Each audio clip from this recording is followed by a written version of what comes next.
Hey, this is Molly Patrick, and you're listening to the Clean Food Dirty Girl podcast. We are all about helping people eat more plants and celebrating imperfection as we navigate life's messiness.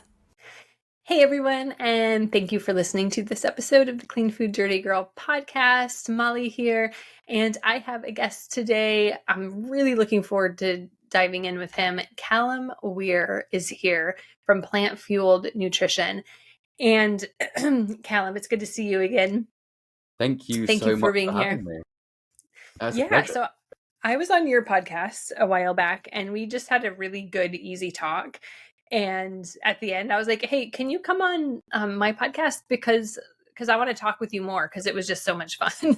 It was a great time. I think it felt there was like such a great connection, especially there was so much synergy to it.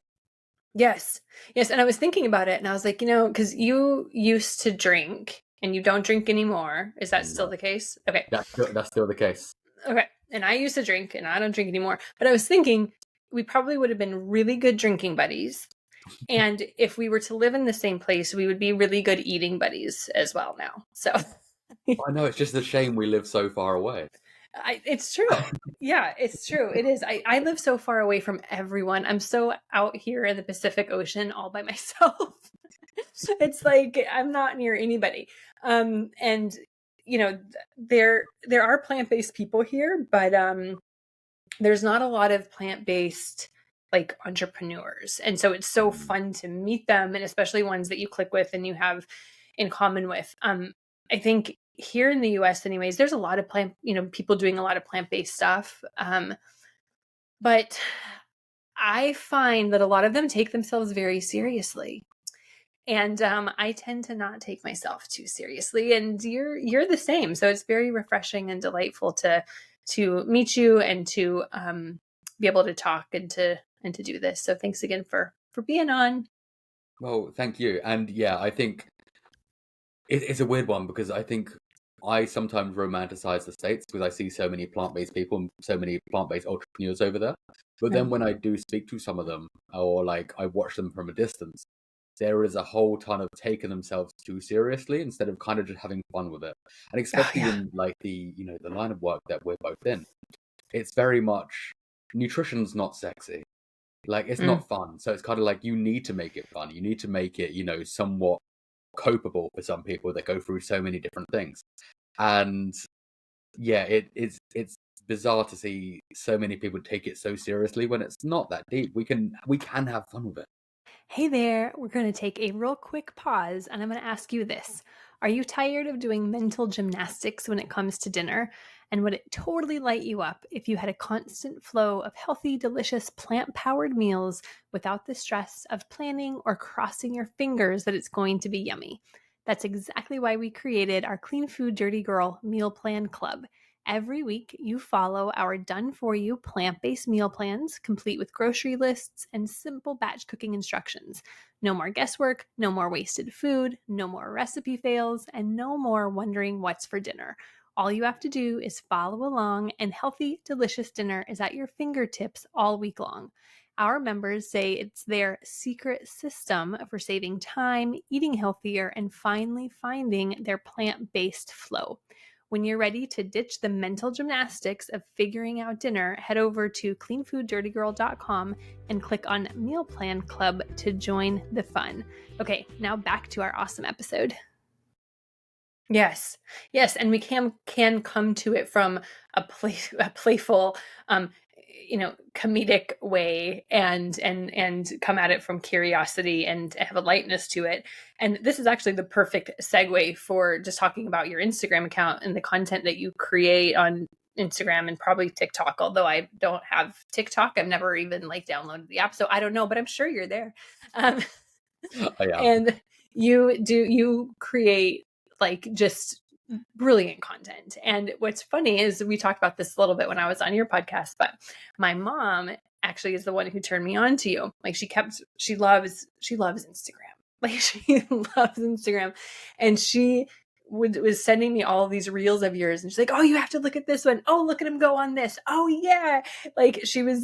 she was just sending me your reels for like, this stretch of time. And I was like, yeah. So she is a big fan of yours and she turned me on to you. And you are great. I mean, the content that you produce and the way that you do it and the way that you say it, I think is really, really refreshing. And I just want to read to you a few things. So I was going through your account yesterday, and here's a few little like bite-sized little pieces of stuff that you've said that just cracked me up, or that I was really like, oh, like fuck yeah. So one was, you don't need a detox, you've got a liver. Love it. So good. So good. So you are a plant-based nutritionist. And so you come from that background. And what I love is like, you really just call out so much of the BS that you hear out there in the nutrition world, and not even in the nutrition world, just from the normal everyday people thinking they know a lot about nutrition and thinking they know what's best. And so you really call out a lot of these things that are just really not true with vegans and plant-based people. And so here's a couple more. He said, okay, you don't need a detox, you got a liver. Love it. You don't need a cleanse, you need consistency. Love that. You're afraid of plants because of anti-nutrients. Congratulations, you've fallen for the dumbest wellness buzzword around. You need a break from whatever podcast convinced you that salmon was a superfood. So right on. You're treating a cow like an Airbnb for your microbes. So good. If you still think carbs make you fat, congratulations. You've officially entered your nutritional conspiracy era. So do you ever like go back and watch your reels? Because they're hilarious. I do go back and watch them sometimes. I go back and watch them sometimes for like ideas for new content. However, like when I do read them, I do also crack myself up sometimes, and it's really it's actually really weird hearing them like being spoken back to you as well. Yes. But yeah, it's one of those things where I stand by every single one of those things. Yeah. That I say, like, I was for so long, for the first like year or so, I was kind of like pandering to my audience, to be fair, which was kind of being like, hey, it's okay, you can do this, as just being there was nicey about it. And it was very kind of like I wouldn't say pushovery, but it was very much I was kind of like it just looked like I was just kind of sitting on the fence about things. And then I was like, one day it just clicked and I was like, fuck it, let's go in on everything. And then that just changed the whole the whole dynamic of the page completely. It was just saying it in the most truthful way possible. I don't care if I offend people either. And that's the thing. Like, it's not that deep. Like, if you're going to get offended by something that is science, then that's fine. People are going to have different opinions to me. That's also fine. But also, I'm going to speak my truth. I'm going to speak the science, but also try and make it in the most human way possible. Because there's a lot of people out there that do it really well when they kind of say it in like a scientific background way. Like, you look at people like Simon Hill, for instance, amazing at like, breaking down science in a very evidence-based fashion. However, I know that's not for everybody because some people just can't get to grips with that. Whereas having it slightly dumbed down with humor, sarcasm, and that's the one good thing British people are good at is purely sarcasm. Right. So I came with that completely. I was just like, you know what, we're just going to go all in. We're going to screw it. We're just going to say it how it is. And hopefully it resonates with people. And it did, which was amazing. But it's the one-liners. I don't know what goes on in my head for those to come out, because nothing's scripted. It's I was very going to ask that actually. I was going to ask because because I watch like so many of your reels and you have a style to it. It's almost like you're a comic. Like if you watch stand-up comedy, which I adore stand-up comedy, and I wanted to be a stand-up for a long time. I wanted to be on Saturday Night Live, and it's like the place I go when I want to get away from like the plant-based nutrition, not necessarily nutrition, but the plant-based recipes, whatever, the whole world that I'm so immersed in because of my job. I go to the comedy world because it's a breath of fresh air and it's funny and it's people not taking themselves seriously and it's people being offensive. And that, guess what? Like, that's kind of their job. And so, but when you watch your reels back, especially if you're watching a lot of them one after another, you do have a style and you do have a timing. And so I was going to ask, are those scripted? Are you reading them? Or is that just like your brain firing off and doing what it does? That's my brain firing off and doing what it does. Amazing. Obviously, there's Amazing. sometimes, obviously, I have to cut bits out. There's some things that I say sometimes that I'm like, I need to cut that out because if I do that, I'm cancelled. But there's some one-liners that I will think of during the day, and I'll write those down, and they'll be implemented later on down the line. But it's normally just riffed off the top of my head. So I will kind of like go start cooking food, start cutting something, put up the camera, start chopping, and just rant. Love And it. yeah, it has become a style, and I've tried changing the style once or twice, and people were like, "No, this isn't fun. This is different. Go back to how you were. Keep holding that knife." And I was like, "Sure." So now I can't move away from holding a knife anymore. Like that's my thing. That's your Callum jam. I mean, that's what it is. And people, I mean, it really resonates with people. And there's certain people, like, I couldn't do that, right? There's things that I can do, but like doing that, I don't like, I don't think I'd be able to do that consistently. And I've certain, like, I didn't go to school for nutrition. I have some certifications, but I didn't go ever really deep into nutrition. But I used to write a lot about nutrition and I still do sometimes, but I would really like dive deep into the science and really I would have to like understand it before I could try to explain it to other people. And so what happened was when I took a topic like type 2 diabetes, I really like read a ton over it. I watched lots of videos. I really dove into the science. And then I would start making notes and like really like dumbing it down so that I could get my head around it. And then when I would write about it, I found that it was much easier for me to explain it to people with like analogies. And so I have this whole piece about like our cells are like this dance club, and I have this whole thing about like diabetes and sugars and glucose and all of this, and I kind of like described it as a club, and there's bouncers and like, you know, and people love that, but I don't think, you know, doing that consistently I think would be really hard for me. And I love that you have this like one particular style. You say these things that just like they cut, and like I just want all of the people on the carnivore diet to find your page and just like take that. Oh, Um, they've definitely found my page. Not in the best way though. No, but there's a lot of hate from the carnivore community. I'm yeah. also it does seem that Mm. whenever a video does kind of take off slightly, that video gets posted into like a carnivore Reddit feed, and Mm. like they just go wild in there. I love it. I love it. Like Yeah, keep going, keep watching it. It helps me grow. Like exactly. Yeah. you keep commenting, baby. Come on.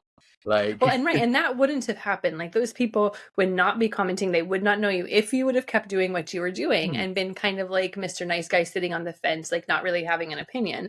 And you know, when we make the bold choice to take a stance, and especially if that's a stance and it's something that we wholeheartedly believe in and know about, and we can take that bold stance to be like, no, this is the thing and this is how I'm doing it, you're going to get people who love you, you're going to get people who hate you, and then that's how people like grow really quickly. And it seems like you have.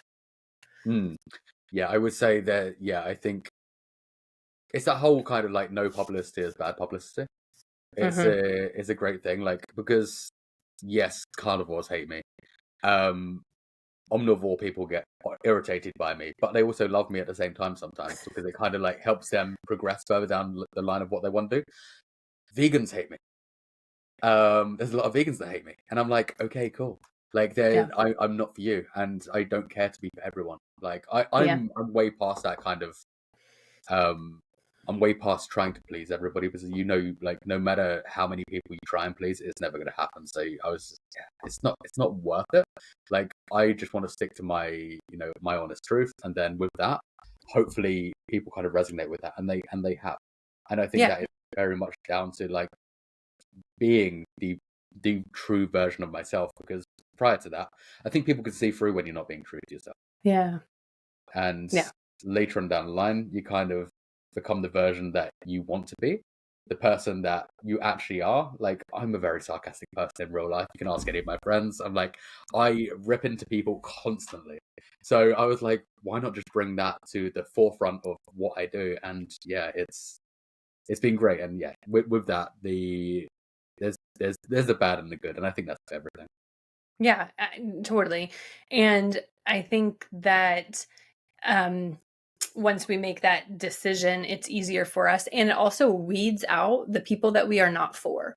Mm, Because that's a beautiful thing, not being for everybody, because it helps, it really helps the people who are your people and who do resonate with you find you easier because they don't have to, you know, be like, oh, I don't know what this guy's about. I don't know what she's about. So I'm just going to go someplace else. Where when you are really like, this is who I am and what I'm about, it's so much easier to connect with the people who do really love it and appreciate it and are there to like, cheer you on and get, be totally entertained by it. And I also think that, for people who, and it sounds like you're very well adjusted to this. I used to have a lot of hate mail from people who wanted me to be like a cleaner version of myself. And I learned very early on that all the compliments I get and all the insults I get, none of them are true. It's just based on that person's day and how they're feeling. And it's not, it doesn't really have anything mm, to do with me. Um, because, and I was just, before I got on the call with you, I was just doing a coaching call for our plant powered weight loss group. And I was talking about emotional adulthood and how part of being an emotional adult is to taking responsibility how you feel and also knowing that you aren't the reason why somebody feels or thinks a certain way about you, because mm, anything that they would think about you has more to do with them than it has to do with you, just like how we think about people has more to do with us than them. And so I think it's a really, all of that to say, you come at this from a very balanced place. And I love it because I don't think you could do what you do and really get have your feelings hurt constantly, because it would just be too much.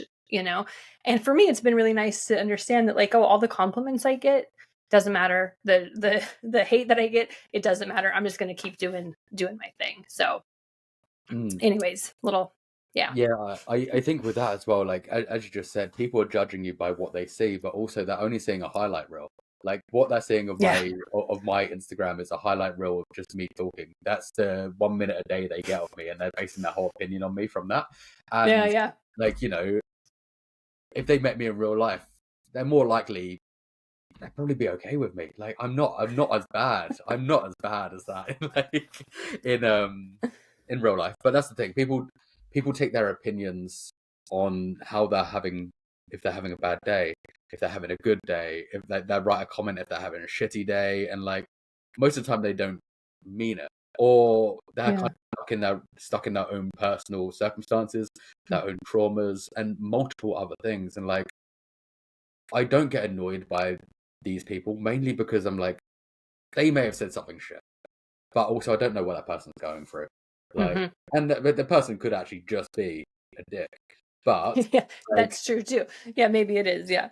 but a lot of them, I feel like don't actually feel that way. They just see something that something has sparked some kind of anger inside them. They feel like they need to comment, and that's great. But like, yeah, I don't really kind of stoop down to that level and just kind of like reply to them. I just kind of give them a okay thumbs up, and I don't know if that pisses them off more, but Probably. I mean, I think that's the best thing. Sometimes the best thing we can do is just say nothing, and like, mm, okay. Yeah, I love it. Well, your content is so good. And anybody who doesn't follow you, please go to Plant Fueled Nutrition on Instagram, TikTok, and or Callum Weir, your name as well. I'm sure, and we'll put all of this in the show notes as well. So I'm curious, how did you get into nutrition and plant-based nutrition? Were you into nutrition before you became plant-based, or did you go into nutrition? Was your entry into nutrition the plant-based world, and what sparked that? so I think nutrition was never at the forefront of my life. I think growing up, I had a very unhealthy relationship with food. I think like the majority of people in like the Western world, we kind of have that kind of like yo-yo dieting or really unhealthy habits and things like that. But there was always something that needed to change, and I just didn't know what that was. Um, later on down the line, I actually had a friend who was called Amy, who was wearing a jumper from the animal rights activist company PETA, which said, "I am not a nugget," and I really enjoyed that jumper. I didn't know what the meaning of that was And until what I did went. it say? Sorry, I didn't catch It it. said it had like a cartoon chicken on and said, I'm not a nugget." Oh, yes, And I'm I not a just nugget. thought, Yes, I have that sticker somewhere. Yes, yeah, I am not a I nugget. just Yes. thought it was cute. I didn't know anything of it. I was probably 16, 17 at the Hmm. time. I went home and ordered that, or went to go order that jumper anyway. But as you do, if you go on the PETA website, it's not a clothing website like I thought it was going to be. I was then, Oh, that's funny. You thought you were going to order some cute yeah. wares. Yeah. Okay. And I got confronted with obviously everything that you may see on slaughterhouse footage and various other, bits and pieces like that. And what I did was ignore it, as everybody does when they're young. You're like, Hmm. but it's at the back of my mind. I knew that anyway. Um, Later on down the line, I started eating more plant based. Wasn't fully plant based. There was just options. I was always curious, and I'd always go for like the more veggie option. I just felt like there was something kind of off balance. So I was like, I'd go get my like Linda McCartney sausage or the corn nuggets or whatever. Um, and they were great because that kind of started like transitioning me into this more vegetarian, pescatarian lifestyle. Um, and from there, I was kind of like, something doesn't feel right because although I apparently am being healthier, I don't overly feel great because I am still eating nuggets. They're not like the health food of the world, even if they are made of plants. Um, and that's when I kind of decided that I don't know what I want to do with my life. I kind of want to study something different because at first I was in marketing. And I was like, this is not what I want to be doing. So then I went off, studied nutrition for a bit, and then came out. I was like, at this point, I'd already gone plant-based, vegan, whatever you want to call it. I'd already gone that way, but going and studying nutrition then cemented that even more into me because then you kind of find out everything, like cholesterol, heart disease, like the detrimental effects of like red meat, poultry, bits, eggs, whatever. And beforehand, I probably could have been on that kind of like, on the fence about maybe going back to eating meat if I was in like a social crowd, maybe. But then I was kind of like, when I went and studied, I was like, oh, okay, yeah, like I'm never going back because you learn so much. And a lot of that is learning so much from your own research as well. Because I wouldn't say it's overly taught that that we should be consuming more plants. I know that's something that's obviously changing now, later on down the line, but at that point it wasn't. So went full in with completely plant-based nutrition because it kind of felt aligned with my ethics. It was totally to do with how I live my life, and I don't think I could go out there and start promoting, you know, eggs, meat, knowing the detrimental effects if somebody eats too much of that. So I was kind of like, we're going to get completely. This is going to be completely plant-based. It's going to be alongside what I believe in, but also how I can help people because I've also been through that myself.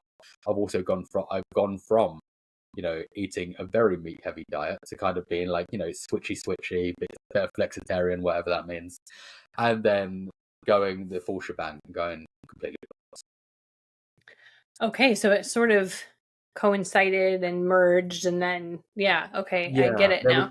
there was quite a few stepping stones to it, but I Hmm. think the initial reaction was seeing that jumper and then going on the pizza website, and that was like I was at 16, so yeah, that's going on quite a few years now. That was your PETA was your gateway drug. I love Oh, it. yeah. Unfortunately, that's the way I had to find out about things. Right. Yes. As you know, young ones, we always find out in hard ways sometimes. But I think it's what's interesting is what made me when you said, "Well, if I'm going to be teaching, um, like nutrition, you want to follow the way that you know is best, right? And you learn what is best, and so it'd be hard for you to eat one way and like talk about plant-based nutrition." Mm, And it reminded me that one of the main reasons why doctors used to refrain from telling their patients to quit smoking is because they themselves smoked.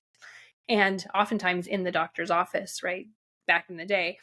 And I've heard a lot recently about one, a big hurdle for doctors and people in the medical field here for not encouraging people to eat more plant-based is because they themselves don't eat plant-based. But when you get a doctor or a dietitian or whatever who they themselves eat plant-based, they're like, obviously much more inclined to tell their patients about it. So it's sort of like, yeah, practicing what you're preaching and having it be like holistic in the sense that you know about it, you teach it, and you're actually, following that way as well. So when you kind of went totally plant-based, then did you were there any, I mean, you had already been eating like kind of that way, but when you went all in with it, was there anything that changed for you physically, spiritually, mentally, emotionally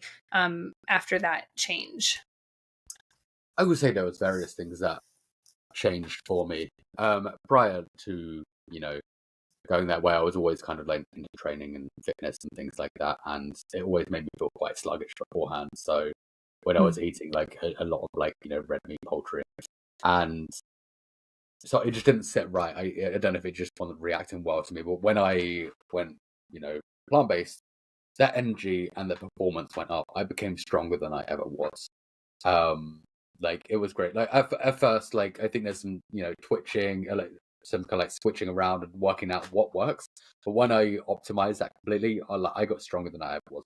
Because obviously, when I first changed over, I was kind of like, I still want to build the amount of muscle, but I can't, you know, plant foods don't have the same amount of calories as like a steak does. So I Yeah. was still kind of under eating at first. But once I realized that, I was kind of like, hey, like now things are working.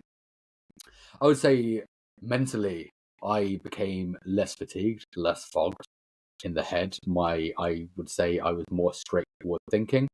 I think I became more, I had a better mentality about the world. Like, I don't know if that has anything to do with it, Mm. but like, or with nutrition, but I had a better mentality. I became more, I would say, emotionally stable towards my ideas and ideologies instead of just kind of being all over the place with them because things had been kind of set in motion. And I was living, I would say, more an aligned or valued life. So I wasn't just kind of like, trying to please everybody. I'd say spiritually wise, I think there's part of me, as much as I rip into spirituality in a lot of my reels, I do think there's part of me there that, has parts about me that very much align with that. Like I'm very into, a bit of woo woo stuff in it once in a while. And that has come later on down the line, but all these things have progressed over time. It's been a stepping stone. So I think at first it was very much, the performance, then it was like the strength, the mentality, being like an emotionally stable adult. And then after all those are kind of fit into place, it's kind of like, hey, is there anything else left? And yeah, I think there's part of me that's somewhat spiritual in a way of, alignment, grounding, and maybe, just knowing that everything happens the way it's meant to be happening. Hmm. I'm a firm believer in that as well. And that's did that shift start happening for you after you quit drinking, or did that start before? I would say so I've stopped drinking now, what, a year and a half. So I think ever since doing that, there's been things that also have progressed and developed. So I would say, yes, my mentality a lot better. Like I'm not constantly kind of on edge. I'm not constantly kind of like angry. I wouldn't say I was angry, but I wouldn't say I was calm. There was always that kind of like nervousness. Like I'd get irritated very easily. Um, I think with that as well, it kind of opened my eyes to kind of just seeing the world for what it is and just kind of being at peace for what it is instead of just being angry at the world. And I think with that, seeing it for what it was allowed me just to calm down. It allowed me just to kind of be like, hey, there's nothing I can do. There's nothing that I can do right now that is ever going to stop this.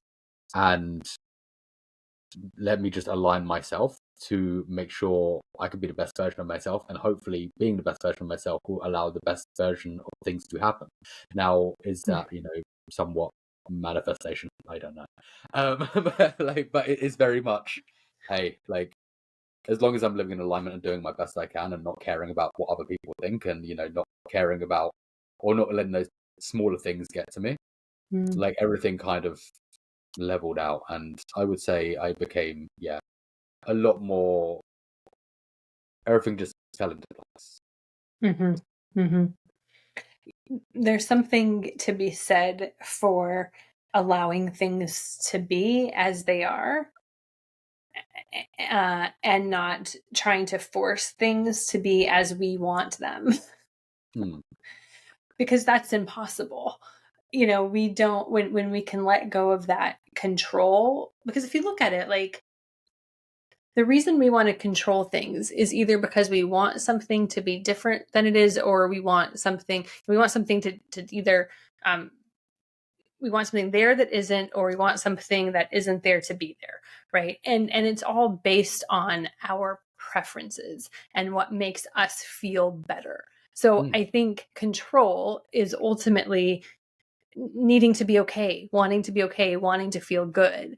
And when we can just let it go for what it is, we might find that it's such a burden that's lifted because we don't have control Hmm. ultimately. And when we are wanting something to be desperately different than it is, that creates so much tension. And when we can release that, now that doesn't mean that like things can't change and we can't work on making the world a better place or inspire other people. But when we release this control, it's like all of a sudden we're flowing with life and not against it. That's what I found. And I certainly did Hmm. not come to that until after I quit drinking, because I think, like you had mentioned, you weren't angry, but there was like agitation. And I can totally relate, like that feeling of not being able to quite settle, or feeling kind of buzzy, or feeling like just not calm, and Hmm. I don't think I would have been able to reach that point when I was still drinking. And the healthier I became after I quit drinking, with my food and my movement and my wellness, like the easier, the more obvious that was to like go with the flow of life, and it's going to be a lot easier, and you're going to like, it's going to be better like all the Hmm. way around. So I think the best way to frame it is you have to let go of control to be in control. Like, as mm, soon as you let go of the mm, control that you're trying to control around you, then your life does slowly control itself in the right direction.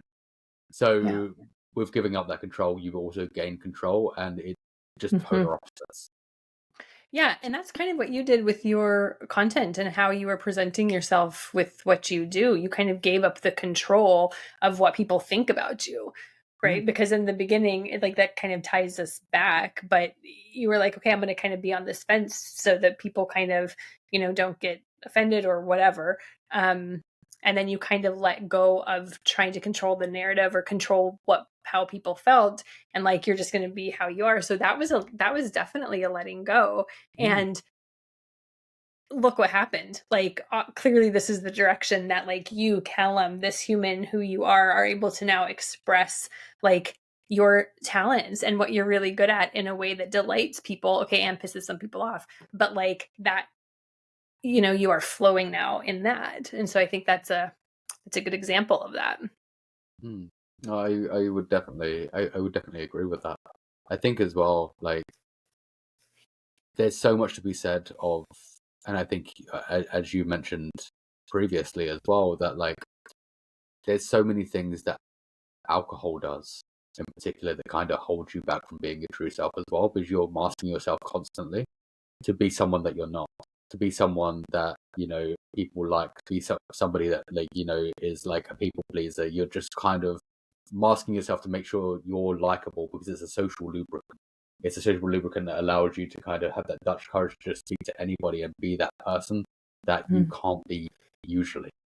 And that's in itself is some sort of control, because you're using a substance to control the outcomes of what what you want or perceive your life to be, especially on Mm. a night out.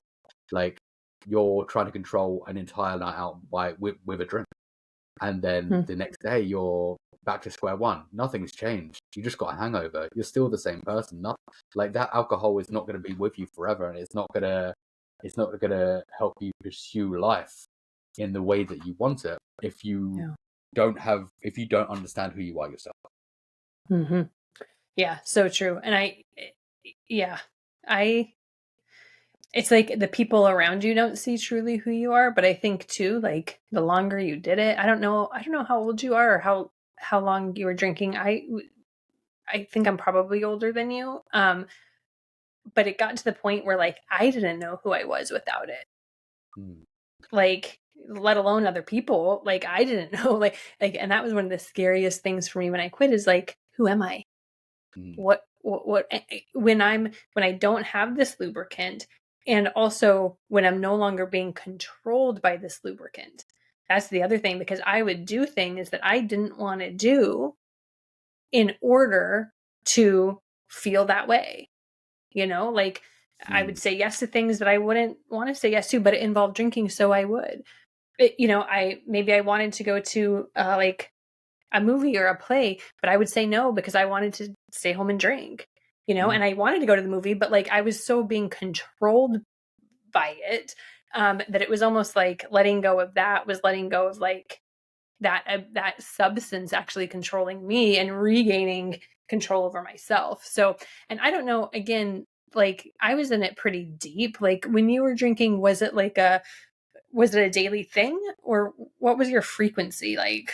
So, for context to your early question, I'm 33 now, and Okay. as a person that grows up in England, we have a very big drinking culture. We probably have one of the worst drinking cultures in the world. So I started probably drinking when I was about 15. Mhm. Um, 50, like illegally, and then obviously when we hit 18, I was going to the club every single night. Where I was like, oh, this is the best thing ever. Like, I'm going out, I'm partying, it's great, I can do this forever.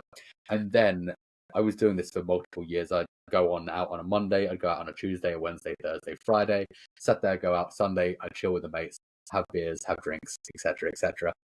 And then I had the opportunity to go work on a party island in in Greece, which was like a few years of my life where you are paid to drink, flirt, and get drunk and just get people into bars constantly. That's the dream job for a 21-year-old. Dream job. Yeah. Yeah. And I was like, this could never get any better. I don't think, like, Callum back then, if I told him what I'd be doing now, he'd be so disappointed in me. He would like that. Be That's so boring, right? yeah. And so my lifestyle was waking up at, you know, 9 in the Mm. morning, going to a beach bar, drinking all day, having an hour nap, then going to work at 11 o'clock in the evening, drinking till 4 in the morning, and then having, 2, 3 hours sleep, and then going back on the same rotation every single day for years and years and years. Intense. And then, when I got back, I was like, oh, I still want to live that lifestyle, but obviously in the UK. So I'd go, I'd be at clubs every single night. I'd be, partying as much as I could. And then it kind of got slightly out of control. Mm. And what I At realized, that, like, see, this is so funny because for me, somebody might hear this and be like, okay, but I thought he was out of control before, but now you're like, now it got out of control after now, this. wow, yeah, Okay. because there, I, there, it was given to me for free. There, I Mm. was paid to do it. There, it Mm. was great. And I then have to kind of carry on that lifestyle, but somehow being able to afford that lifestyle without trying someone paying for me to do it.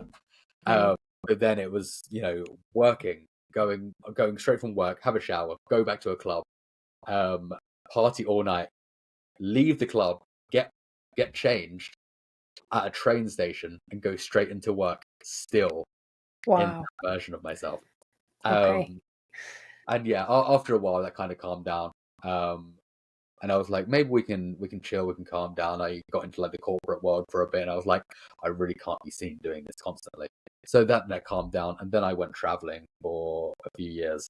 And obviously, you're staying in hostels, you're staying in random places with random people. And then I was like, oh, you knew that's like I'm a pretty outgoing, extroverted person anyway. But when you're in large crowds as well, I was like, it's a social lubricant. So I started like, drinking again, and like it was constantly the whole of like South America that I was traveling at the time. Every single day I was drinking, even though I was doing something exciting the next day. There was always a drink involved. And then it kind of got to the point where I was like, this something needs to stop. Because then what I realized was that whole, I kind of had, I wouldn't say it's an epiphany, but we can call it an epiphany for the sake of it, was the fact that at one point, I didn't know what made me happy. I was confusing happiness with pleasure. So pleasure for me was, going out and drinking and partying and doing whatever else. However, it never made me happy. But at that time, I thought that's the thing that's going to make me happy. And every time I'd go out and do that, I'd be like, maybe this is the time that's going to make me happy. And then realize that it never did. It never did. I was just in that constant cycle. Trying. It's the same as the people that earn a shit ton of money and they're kind of like, oh, I needed that new Lamborghini, I needed a big house, I needed this and this and this, but it's never enough because that Never wasn't enough. what made them happy. Yep. Like Yep. they have the money to get these things, but it doesn't make them happy. Yeah. And that was the same with drinking. That was the same with smoking. That was the partying, the everything else that went along with it. I was like, these things are going to make me happy, and they made me happy at that moment. But when the next day came around, nothing had changed. I was still the same person. And it was then realizing that you can go to other countries and there's all these people that have zero, like nothing to their name, and they are normally happier than I was. And like they have literally nothing to their life. You go to places like Thailand, you go to places like like India, and these people are quite happy living their life. They don't have the best lifestyle and they don't have the best life, but they are choosing to live by what they've got, and sometimes are the happiest people. And I was like, how are they? I was really angry because I was like, how are they so happy, but I'm not? And it was the fact that I'd never really realized what made me happy. Instead, I just chose things that gave me, that false happiness that just kind of lasted a few hours. And Yeah, a then, fake yeah, happiness. it was a fake happiness. And Yeah. I think especially in the last like 2-3 years, like although I've been stopped drinking though like for 1.5 years, like those last 3 years I've been trying to work out what actually makes me happy, because I'd never had that chance from the time I started drinking to now to realize what actually made me happy. I missed out on experiences or like things that may have actually fulfilled me, but I don't know what they would have been, because I may have just gone out and done something else instead. I would have gone out and got drunk. Yeah. Yeah, it's like the opportunity cost of it all, right? It's like, because I think back to my own, like, wow, what all did I miss out on? Like, there's so much I missed out on, and so many opportunities I missed out on, and opportunities for relationships to get deeper and more honest. And when I think about that, I'm like, well, okay, I am where I am now, and so I don't dwell on that. But it would definitely, I mean, when I quit, that was a big thing. Like, it's like the world opened up to me, where it was very, very small for so long. And when I quit drinking, boom, it opened up. And not, I mean, yeah, I did travel, and in that sense it opened up, but it was like my internal world kind of opened up. And I was able to find the stuff that not only, for me, I was like, fuck happy. Like, I just want to figure out who I am, like, without this drink in my hand. But I was going to ask you, so now that you have a year and a half sober and you're kind of on this path, what does make you happy right now? What does make me happy? I actually got asked this the other day by someone. You're like, God damn it, I still don't know. And I had to pause and think, because I Yeah. was kind of like, what is it that actually truly makes me happy? And as of the moment, it is, spending time with friends, spending time with like, family. It is being out in nature. It's, being able to kind of live the life I want to live in a very calm mannered way. It's going to events that like, are just like, it's still going to the same events, so it's not going to clubs, but it's going to the events, but without the drink, and actually just acknowledging it for what it actually is. Like going to a gig, going to a show, going to anything else. Like I really actually quite enjoy the small things in life. Like at the moment, like I'm also seeing somebody and that person makes me happy. But Yeah. also like those prior like relationships that I've had, like there wasn't the connection that I have with this newest, like the new person, because there was also that kind of, we both drank together, so it kind of, Mhm.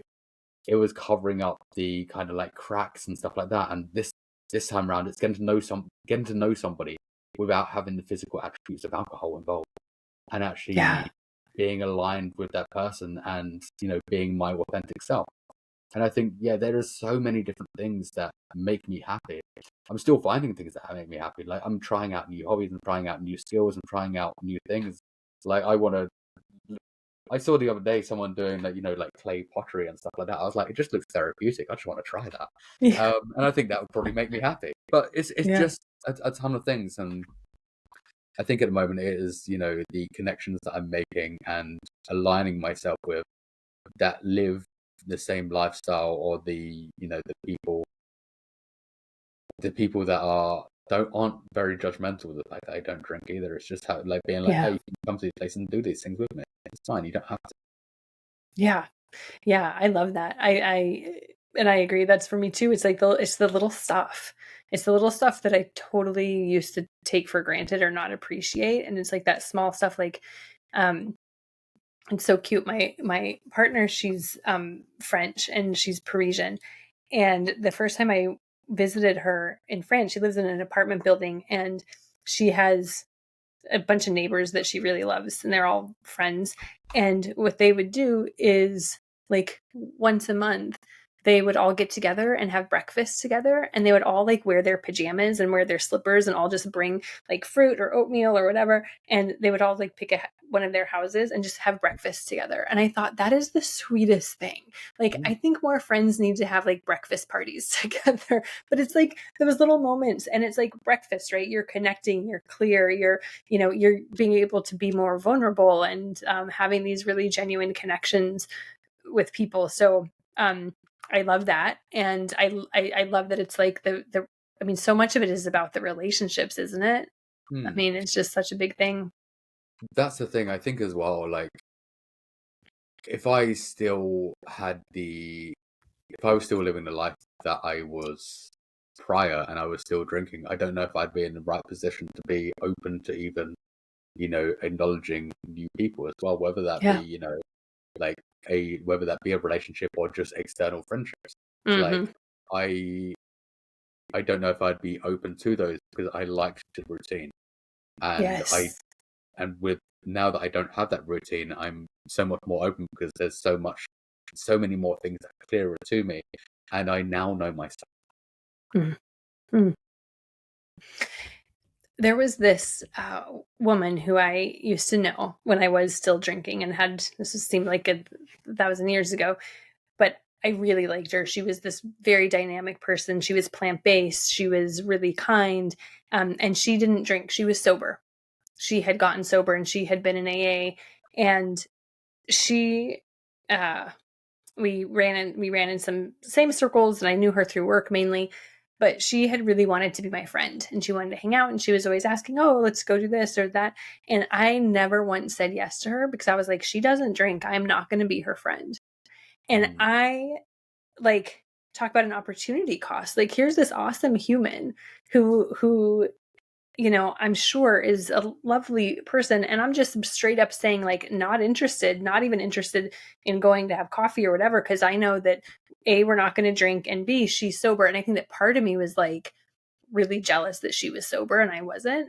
And so mm, I just wasn't even open to hanging out with her or to being her friend. And I think about her a lot. And I actually reached out to her when I did quit, and I did talk to her about this, and it was very healing for me because it was like a big thing in my head. But yeah, I mean, the routine of it, because we do get into our routines, and especially when we're in those like habitual patterns, it's like anything that breaks that routine is endangering um the routine. And I mean, that's what we feed off when we're in those loops. So mm.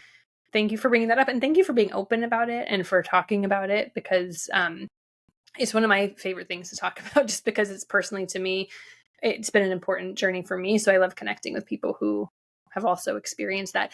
And when I quit, I was 35 and now I'm 45. So it's been 10 years. So you actually quit earlier than me. So bravo. I mean, it's, I can't imagine going back, and it's like one of the best things I've ever done. Mm. I would say there is times sometimes when life does get stressful. You're like, oh fuck, I could do with a drink right now. Mm.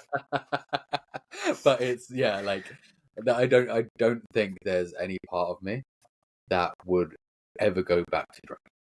Yeah. And if there was, it wouldn't be to the extent I was. But like I'm happy without it. I don't need it. Like it's made me who I am today. Now that I don't, and like I know more of myself than ever before. So yeah, I think there's always that kind of, initial sometimes, what if I just carried on? Like, what would I be? But no, I'm glad that it's out of my life. Like, I have no reason to pick one up again. I don't feel like I don't overly, there's no missing of it. I thought Yeah. there'd be a lot more missing. I was like, oh, like, when you go to a pub or something with your friends, like, I could just sit there and have something else. It's absolutely fine. But it was the initial scare reaction of kind of like, oh, what am I going to do? And the fact is, like, you just have to get out of your comfort zone. So the first thing I did to get out of my comfort zone was stand up and do karaoke in front of a load of people, just to get past it. Just past Nice. the kind of initial, oh, this is going to be sketchy going to a pub with my friends about drinking. And it was a karaoke night. So I was like, you know what? If we get the worst thing out of the way first, it can only get better. I love that you leaned into that fear. You're like, what's going to be really scary? I'm going to do that. Like, because if you could do that, you could like handle the rest. Is going to be easy. Yeah. Love it. Love it. Love it. Okay. Let's talk about food really quickly. And here's what I want to do. I want to go back to those little one-liners that I talked about earlier. And I just kind of want to pick your brain a little bit to see where the inspiration from those came from. Okay. So the first one was, you don't need a detox, you've got a liver. I adore it. I'm very judgmental about detoxes and cleanses. So you're speaking my language. I have a lot of judgments about them. So tell me, and you don't need a detox. You have a liver. Talk to us about that. We're coming up to the right time of the year as well. It's going to be New Year soon. So, everybody's going to be like, oh, I need a detox. All these brands are going to come out being like, oh, you got this detox tea. It's going to make you shit yourself. That's all it's doing. It's going to make you shit yourself. And that is not a detox. That's a very different thing to detoxing. That's diarrhea. That's diarrhea. Detox. That's diarrhea. Your body detoxes by itself. You don't need to go on this special cleanse of like celery juice and laying out in the moon and sunbathing your bum off. Like you don't need to do any of that, which people do. Like to try and detox themselves. Your body is meant to do what it's meant to do. Like yes, there's going to be some people that have like issues with their liver, but the large majority of people don't. Like so, let the body do its job. Yes, it's not going to be an overnight thing, but if you eat clean for like a few weeks, your liver will start to detox your body for you. Like that's what it's there for. It's not just there for fun and games. It's literally there to do its job. It's like, your lungs are there to breathe. They're not just there. Like everything has its, part within the body. And people get so scared because there's so much fear mongering out there that your body's not doing the thing it's meant to do because you're feeling a bit, iffy that day. Or there's other things you probably could have done in the first place, just eat a better diet, maybe stop drinking, maybe, stop smoking, whatever. Maybe just cut out junk foods, or maybe just have consistency in your life. You know what will happen if you have that consistency in your life, your liver will start doing the thing it needs to do. Love it. Yes. Speaking my language. Okay. Yeah, and you hit that one. You don't need a cleanse, you need consistency. So again, being consistent with that. Okay, I love this. If you're afraid of plants because of anti-nutrients, congrats, you've fallen for the dumbest wellness buzzword around. So anti-nutrients, oh my gosh. I hate us straight. I this only comes from the carnivore community, and that, or like, they're very kind of like, oh, hardcore paleo, whoo, whoop-de-doo. Like, people are like, oh, but there's like, there's phytonutrients in beans. And what? They're not killing you. Like, the longest living populations on the planet are eating beans. Like, it's not an issue. Like, if you were only eating beans, maybe it might be an issue. But also, if you're only eating beans raw, it will be an issue. Then there's like all these kind of anti-nutrients. People are like, oh, the leafy greens have like phytochemicals that were like, or defense chemicals that are going to block absorption. Yeah, cook them then. Cook them. The only thing that's stopping you doing that is cooking them. But at the moment, there seems to be this whole movement of orthorexia, where people are standing in shopping centers or supermarkets, yelling at like the back of ingredients because it has more than 5 ingredients.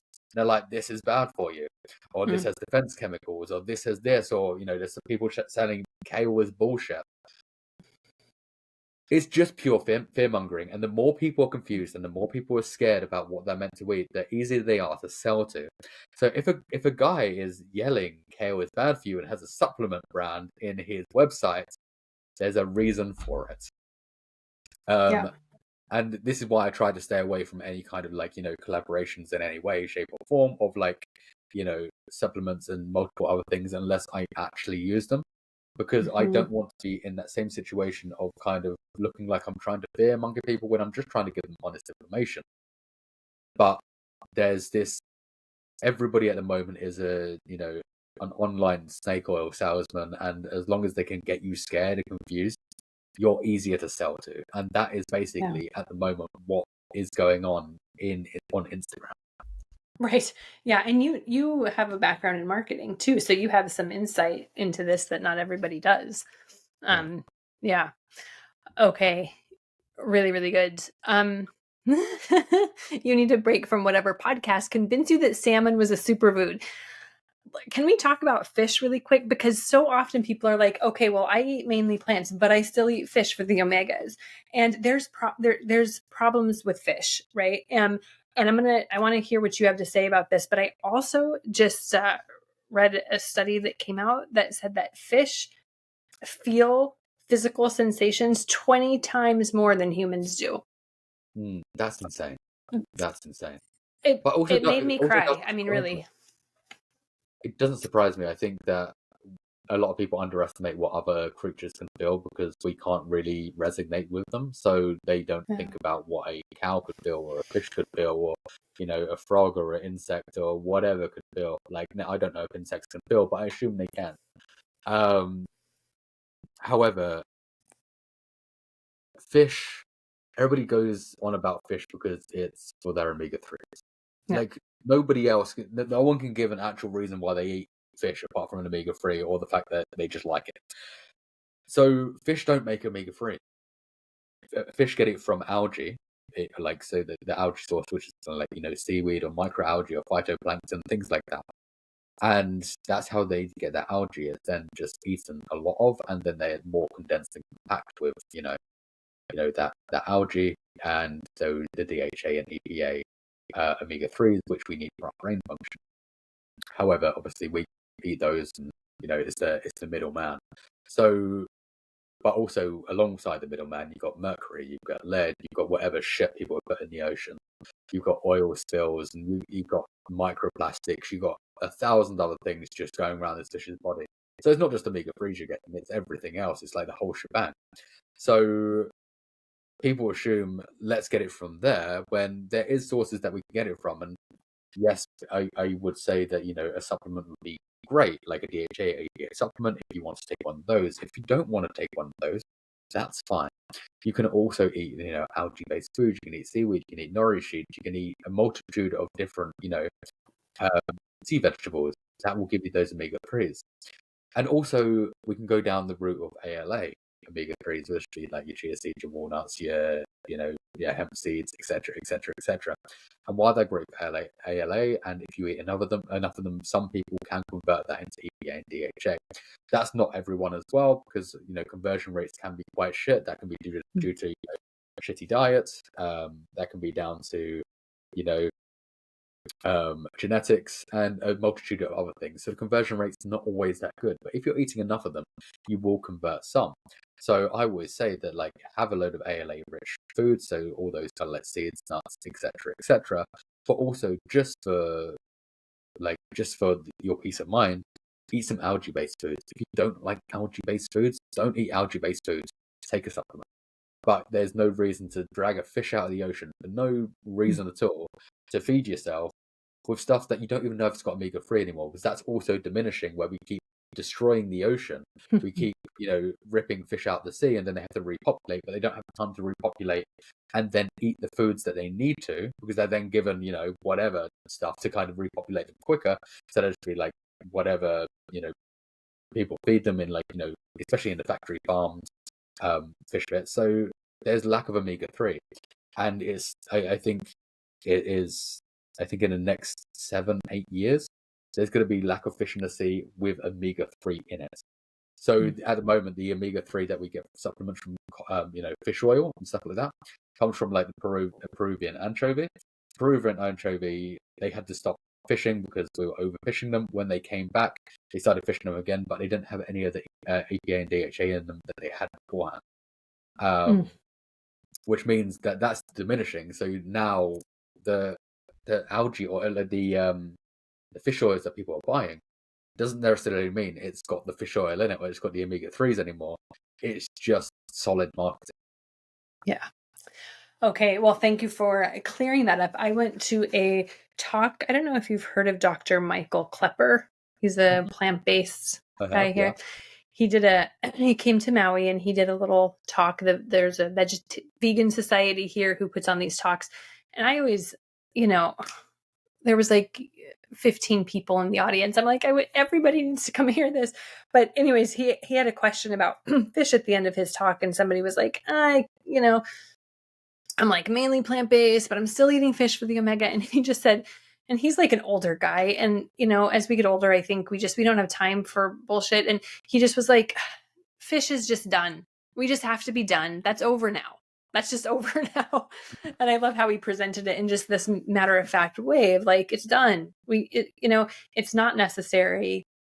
We don't need it. And there's way more reasons to not eat it than there are to eat it. And you don't have to eat it because you can get this stuff from algae, like they're getting it. So I think it's a great point. And I don't know about you, but it seems to me like fish is one of those things where it's like for people who don't want to go totally plant-based, keeping that in almost, it acts as like a buffer for their like social reputation in a way, right? Like, okay, well, I'm eating mainly plant-based, but I still eat fish. It's almost this like, but I'm okay. I'm not weird. Like I'm not one of those weird vegans. And I think that there's a lot of just social pressure that people have to like not be one of those totally plant-based people. And I think fish is kind of like their one thing that makes it like, okay. But I think it's really important to hear all of this stuff to know that like you're probably harming yourself way more by eating it than not. That's the thing. And I think like you're harming yourself more by eating fish. Like it's, if you went back 30 years ago, fish was probably good for you. Fish was probably better for you because we hadn't done what we've done to the oceans. However, like if you take out the nutrition of the fish, why are you ripping something out of the ocean and killing it? There's absolutely no reason to be killing things, especially in 2025. And we need that ecosystem. We need the ocean life. We need the life in the ocean. And we're already ravaging the ocean so much. And it's wild because I live on Maui and you see people going out to do snorkeling and diving and to look at all this. And then for lunch, they're having fish. And I'm like, do you not see like the irony of it? So I like talking about this and I think that it's not talked about enough. So thank you for hitting on that. I think one thing you just mentioned as well is like, people eating fish on a boat trip.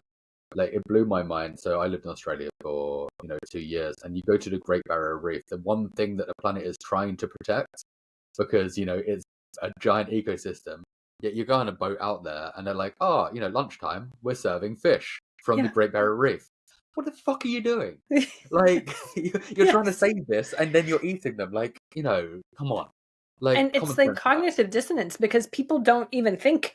They're like, oh yeah, that, that's, I think, wait, that, no, what, give me some tofu, please. It's like Mm. so much easier. And it's so obvious that yeah, it's wild, isn't it? When we just have these beliefs and this way of thinking that has never been challenged. It's like we just go into it without thinking. It's crazy. And Mm. so I think, which is important, which is why your work is important and my work is important, and all of us who are advocating for this for so many reasons, because it's, about health, but it's also really about the health of the planet for me. That's a big one, and animal advocacy as well. And it's like this one change can help all those things. All those things. Mm. Absolutely. Okay, so let's talk about this one. You're treating a cow like an Airbnb for your microbes. Boom. Oh, Talk to me. that was to do with B12. That real. Yeah, a lot of people assume that you're getting B12 from the cow, because they B12 does react with the cow's intestines or like whatever 4 chambers they have in their belly that people go on about. Great.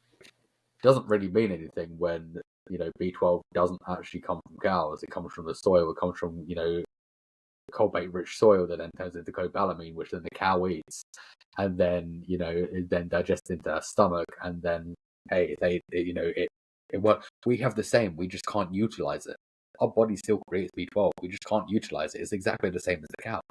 However, with that, like a lot of we everybody worries about B12. Be like, oh, we need to get it from like this, and this. Like you don't just take a supplement. Because the thing is, the cows are supplemented, the pigs are supplemented, the chickens are supplemented, everything's supplemented so much. Yeah. Because we've destroyed the ecosystem, we've destroyed the soil, we've destroyed the cobalt-rich soil. It won't turn to cobalamin. The cow won't get it naturally. Neither will we, because we have a sanitized food system. We wash our fruit, we wash our veg. We don't drink from streams anymore because we're not cavemen. And we everything's been sanitized, and we've destroyed things, so no one's getting it naturally. Like, there's going to be certain places in the world where cows probably are still getting that naturally, but the majority of people aren't getting their food from there. Like, if the cow's roaming around like the wild and like the wherever, like that's fine. But you're getting your meat from a factory farm. That thing hasn't seen grass. Like that Yeah. thing hasn't seen soy. That thing has seen supplement and fucking torment. Like just stop eating it. Like, take your B12 supplement. It's cheap. It's actually, to be fair, it's cheaper to buy a jar of like B12 supplements for the whole entire year than it is to buy a steak. Right. Yes. Yes. And I will just add what I've heard, even people who are getting their B12 from animal sources should be supplementing after the age of 50, because the body doesn't absorb it as well after 50. So there's, even for people who like are eating meat to get that, they should probably be supplementing with it anyways. And it's like, how easy is it to take a B12 supplement? It's not a big deal, and it's not a deal breaker. And people talk, like, they see people talking about, oh well, vegans have to take a B12. If it was really the way to eat, you wouldn't need to supplement with anything. And like you said, well, we live in a different world now than we did when humans first started. Also, the This people is that always say like it's not natural to take a supplement are also the same people drinking whey protein shakes and yeah, like various other things. I'm like, oh, okay, so that supplement's fine, but my supplement's not. Come on, guys. Like, like selective. if you're gonna make up some rules, at least live by them. Right. Okay. And then here was the last one I wrote down. I love it. If you still think carbs make you fat, congratulations. You've officially entered your nutritional conspiracy era. I don't know. I don't know how this one's still going about. This is like some 90s, 80s shit show, crazy marketing that's kind of like, oh, carbs are making you fat. But we didn't really have as much knowledge as we do now about, carbs and fats. Just for the record, carbs don't make you fat. Fat doesn't make you fat. What you stick in your mouth does make you fat if you eat too much of it. And also there is other, issues that can also make you put on weight, not just food. But it's not carbs. It's not fats. People have lost weight eating a whole Twinkie diet. And is that the healthiest diet to be on? No, it's just Twinkies. It's shit. But you can lose weight. And Twinkie is carbs and well, whatever else is in Twinkies, but you can lose weight on that. So carbs do not make you fat. Fat does not make you fat. If you think, I think also as people get confused, they don't realize carbs are an umbrella term. So fruit, vegetables, come under carbs. So are we now Right. saying that apple's bad for you? Are we now saying a banana's bad for you? Are we now saying a sweet potato's bad for you? Or are you getting confused with the fact that you have a donut, or you have a pizza, or you have a thing? So people, I think, accumulate all those together, and they're kind of like, hey, well, yeah, carbs are bad because I ate pizza. Like, that's also not bad. Like, pizza's great. It's literally what you stick in your mouth. It could be a fat, it could be a carb, it could be a protein, it could be whatever it is. Nothing's inherently going to make you fat unless you eat too much of it, or unless you have severe symptoms, or you're going through different stages of life where hormones can play. Nothing but no food on its own is going to make you fat, and no food group on its own is going to make you fat. Once again, is consistency. I eat carbs every day. I'm not fat. Yeah. Yes. So eat the potato, eat the rice, eat the stuff and these are the things that are going to make you, just really satiated as well. And I see so many people who are so afraid of carbs because and these are people they know they've read the science, they know that complex carbohydrates are part of a healthy diet, and even then they're like, ugh, but I'm scared. I mean, there's so much fear around it. And I was just talking about this in my coaching program too, about getting back, trusting food, trusting your body, trusting yourself, and loving the food that loves you back. And when you can not fear food, that takes up so much energy to fear food because we have to eat every day. Oh yeah, it's such a big issue at the moment, and it goes back to that whole orthorexia thing at the moment as well, where people are yelling at supermarkets that this is bad, this is bad, this is bad. Some things may be bad for you, some things are going to be not great for you, but that doesn't mean you necessarily don't ever have to eat them again. Just enjoy your life, eat a whole foods, a majority of whole foods diet, and then put those things in there. Not one food is going to kill you. Not one food is going to make you, severely sick if you enjoy a waffle once in a while. Yeah. I think people get so hung up because we're now in this era where everything has to be, perfectly plated, and everybody has to look healthy, and everybody has to look like what they see online. Everybody's like, oh, if I eat like this, I eat as clean as this guy does, I will look like this guy online. That guy's on steroids. You don't want to look like that guy. But it's then perceived that this person's eating, this, and this perfectly. That also, when that ring light and that camera is not there, they're also not eating like that every single day. I've been around enough influential people in this space to know that a lot of what they say is bullshit. A lot of what they preach is bullshit. I talk about eating a whole foods plant-based diet, or majority most of the time. Do I still go out and eat a pizza and a donut and things like that? Absolutely. I don't want to hate my life. Yes. I still want to enjoy things. And yes, I have an 80% whole foods diet, but then I have those other bits and pieces on top. It's great. It's not an issue. But I think getting so scared of certain foods for no apparent reason is causing a lot of eating disorders, more than there ever has been before, and we're seeing a rise of that in men more than women these days. Yes, I've heard that as well. Which years ago it was magazine covers making women want to be skinnier and tighter waist and that. Now guys are eating very little or eating too much to look a certain way, or they're trying to model themselves after someone they've seen. And I was like, you're never going to look like that person. Why? Because you're not that person. You can do everything that that person does. You can eat how they do, quote unquote, how they do. You can work out how they do. You can do everything, and you never look like that person because you are you. So screw it. Enjoy yourself. Don't restrict yourself. Eat consistently. Eat healthy. If you need your burger once in a while, good. Do it. Be a human. Yeah. I'm a big fan of that message, and it's something that I talk about a lot, staying out of that all or nothing trap, that perfectionism trap. It is a trap because we are not perfect. We are human. And if you do like want to go get ice cream and eat ice cream sometimes, guess what? You can. Mm, Like you can. It's okay. And so I talk about that a lot, and I think it's so freeing for people when they finally get like, okay, it's what you're doing the majority of the time, and mm. it's what you're eating the most of the majority of the time that counts most, right? And so, you know, let's not like the perfectionism thing, that's done too. It's like fish. Let's just let it go. Like it's done. It's, Yeah. There's you no know, room in life to be absolutely 100% perfect, because if you're doing everything 100% perfect, in no way are you enjoying life, and you're only exactly. here for a small amount of time. And Yeah. realistically, in the grand scheme of like how long the world's been around, you're on here about 2 seconds, Yeah. realistically. Right. So enjoy it. Just, don't restrict yourself from foods that you enjoy because, some guy on Instagram said you had to. Like, just don't. Yeah. I had this woman who emailed in and she was interested in joining my plant powered weight loss program, which I really was conflicted about starting because I didn't want to add to the diet culture and toxicity that exists in that. But I also knew that there's a very compassionate, level headed, doable way to do this where it's, you know, kind of the opposite of what most people do.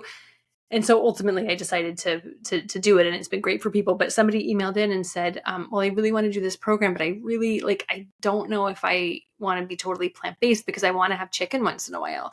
And so I'm really conflicted. And I was like, hey, why don't you just join and then eat chicken once in a while?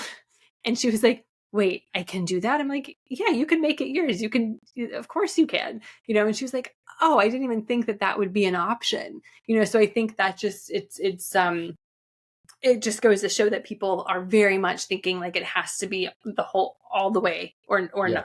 it's And all or it's all or nothing. nothing. It's all or Mm-hmm. nothing. That like nobody seems to have it in between anymore. Yes. And like why I'm like, yeah, like it, for me, like why I'm like, hey, don't eat animals. Like if you're gonna eat an animal, you're gonna eat an animal. I can't do anything about that. Like, you're gonna eat what you need to eat. Like that's fine. I'm not gonna judge you for it. But like if it's chicken once in a while, but you're doing a large majority plant based, so be it. You've done more than some of the population. So Yeah. at least you're doing something. Yeah. Yeah. So true.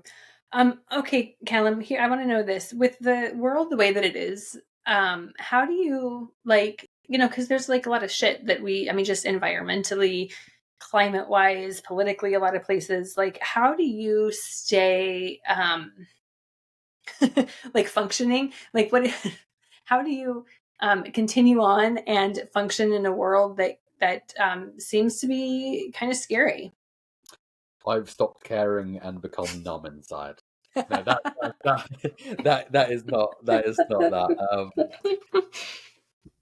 I cannot control everything. Majority of things are out of my control. I can only do so much. So whatever I can do, I will do. The rest is up to everyone else. So why I can get angry about that and be like, frustrated that the world's on fire and everything is wild. Um, I know I played my part in the way that I have, and if that then inspires people to do the same, amazing. If it doesn't, okay. But I think staying level-headed, grounded, and making sure that I don't put the strain on myself, because I think that's what a lot of people do. Is they're like environmentalists and vegans and various other climate activists. They take it all in on themselves. It's like they take the whole burden of what's going on in the world in themselves without realizing they're just part of the solution, instead of they're not they are not the solution, they're part of the solution. So Mm.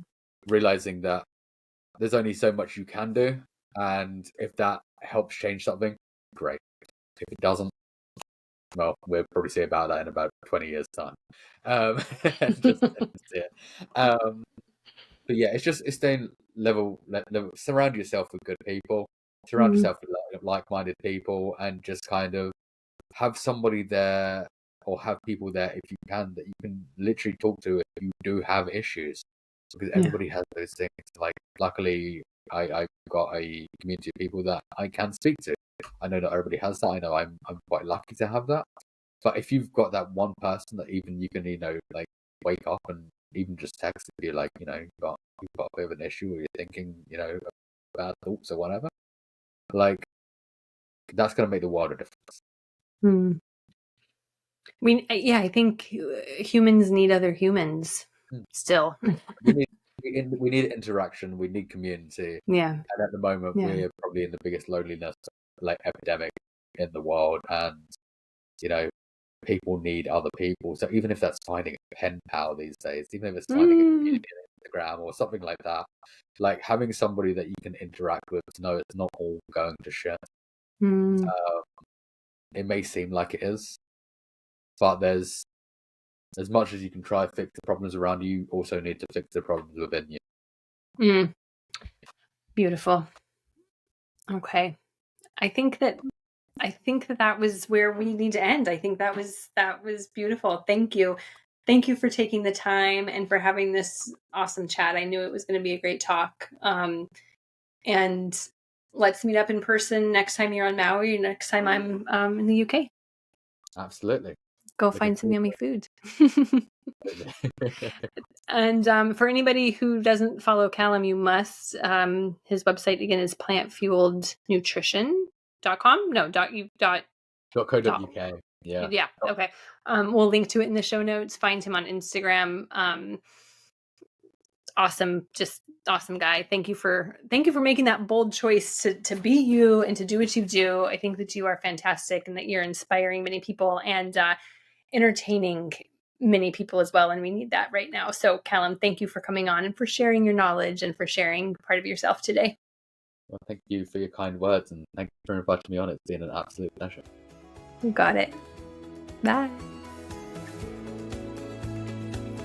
Did you know that Clean Food Dirty Girl has a club? We do. It's called the Clean Food Dirty Girl Meal Plan Club. And if you want to eat more plant-based meals that are delicious, that are damn good, that will have you craving them, if you want to feel energized and healthy from head to toe, if you want to save time in the kitchen each week, if you want to use all of the groceries that you actually buy, and if you want the omnivores in your life to say, yum, to the plant-based meals that you're cooking, you have got to join us. Go to cleanfooddirtygirl.com, and on the homepage, you can find out more.